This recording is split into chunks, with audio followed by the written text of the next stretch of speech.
नमस्कार। तो चलिए आज बात करते हैं एक ऐसी टेक्नोलॉजी की जो आई तो थी जिंदगी आसान बनाने, पर कई घरों के लिए रोज की टेंशन बन गई है। जी हाँ, बात हो रही है स्मार्ट मीटर की। वादा था एक स्मार्ट भविष्य का, पर हकीकत क्या है? आइए इसी को समझने की कोशिश करते हैं। देखिए, टेक्नोलॉजी अच्छी तो तभी लगती है ना जब वो हमारी जिंदगी को आसान बनाए, ना कि हर दिन एक नया हिसाब किताब हमारे सामने लाकर रख दे। पर क्या स्मार्ट मीटर इस बात पर खरा उतर रहा है? यही सवाल आज हर गली मोहल्ले में पूछा जा रहा है। तो इस सवाल का जवाब ढूंढने के लिए हमें सीधे ग्राउंड जीरो पर चलना होगा, और हमारी पहली मंजिल है उत्तर प्रदेश की राजधानी लखनऊ। देखते हैं कि शहर की इस भाग दौड़ भरी जिंदगी में ये स्मार्ट मीटर क्या गुल खिला रहा है। और ये जो आंकड़े हैं ना, ये सच में चौंकाने वाले हैं। जरा देखिए, जहां पहले बिल 1000-1500 में निपट जाता था, अब वही बिल सीधा 2 से 2500 तक पहुंच गया है। ये सिर्फ नंबर नहीं है, ये कई परिवारों के महीने के बजट पर एक सीधा हमला है। अब बढ़े हुए बिल की टेंशन तो थी ही कि एक और सिरदर्द आ गया, प्रीपेड सिस्टम। मतलब अब बिजली भी एकदम मोबाइल की तरह हो गई है। रिचार्ज खत्म तो घर में अंधेरा। जरा सोचिए, बच्चों के एग्जाम चल रहे हों या कोई जरूरी काम हो और अचानक बत्ती गुल हो जाए। ये एक ऐसी चिंता है जो अब 24 घंटे बनी रहती है। एक दुकानदार की ये बात पूरी कहानी बस एक लाइन में बता देती है। अब चिंता दुकानदारी की नहीं, बल्कि इस बात की है कि पता नहीं कब बिजली चली जाए और सारा काम रुक जाए। मतलब प्राथमिकताएं ही बदल गई हैं।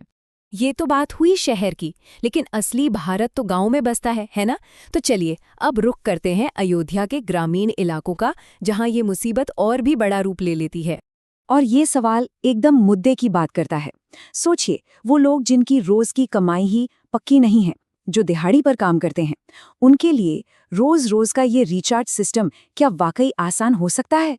ये तो उनकी आर्थिक हकीकत को नजरअंदाज करने जैसा है। एक गांव वाले की ये बात सच में बहुत कुछ कह जाती है कि अब मीटर मीटर नहीं रहा, एक एटीएम बन गया है। पहले पैसा डालो तब जाकर घर में रोशनी होगी। ये सिर्फ एक मीटर का बदलना नहीं है, ये लोगों के जीने के तरीके पर एक बड़ा असर है। तो चाहे लखनऊ का शहर हो या अयोध्या का गांव, कहानी बिल्कुल एक जैसी है। एक तरफ है बड़े बड़े वादे और दूसरी तरफ है जमीनी हकीकत, और इन दोनों के बीच ना एक बहुत बड़ी खाई दिख रही है। चलिए इसे थोड़ा और करीब से देखते हैं। देखिए, वादा क्या किया गया था? वादा था कि सब कुछ ट्रांसपेरेंट होगा, सुविधा होगी। लेकिन हकीकत क्या निकली? रोज का हिसाब किताब और हर वक्त बैलेंस चेक करने की टेंशन। सुविधा के नाम पर जिंदगी में एक और तनाव जुड़ गया है। और हाँ, इस पूरे डिजिटल सपने की एक सबसे कमजोर कड़ी भी है, नेटवर्क। सोचिए, अगर नेटवर्क ही चला गया तो बस समझ लीजिए कि डिजिटल इंडिया कुछ देर के लिए छुट्टी पर है।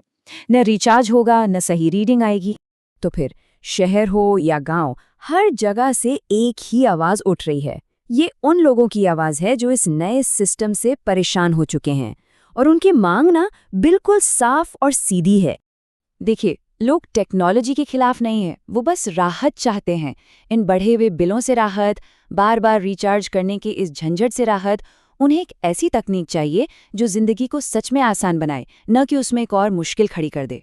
तो आखिर में सवाल बस यही है, क्या बदलाव सिर्फ तभी आता है जब सवाल उठाए जाते हैं? क्योंकि देखिए, किसी भी टेक्नोलॉजी की असली कामयाबी आंकड़ों में नहीं होती, वो इस बात में होती है कि उसने आम इंसान की जिंदगी को कितना बेहतर बनाया।